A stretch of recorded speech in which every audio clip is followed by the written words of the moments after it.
আছো গাও নেকি গাচোন গা মই শুনো গাইছো ৰ আৰম্ভ কৰ আকৌ তুমি বা ক'ত আছা লুকাই তোমাক বিচাৰি পুলিচ কাকত গৈছে খিনাই মিলাই ধৰা দিয়া তুমি কাৰ্গি দাদাক লৈ তোমাক চাবলৈ বিশাল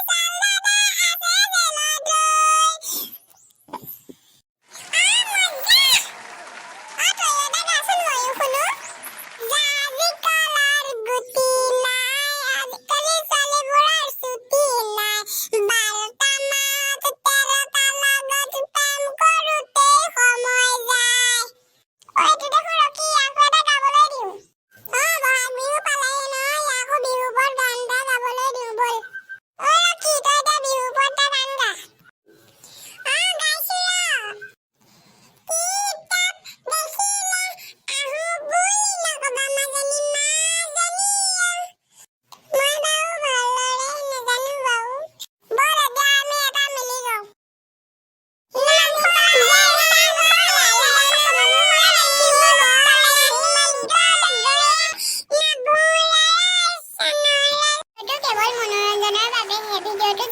জেলত ভিডিওটো যদি চাই ভাল পালে তেতিয়াহলে লাইক কমেন্ট শেয়ার কৰিব আৰু আমাৰ চেনেলটো আগবাঢ়ি যোৱাত সহায় কৰিব ধন্যবাদ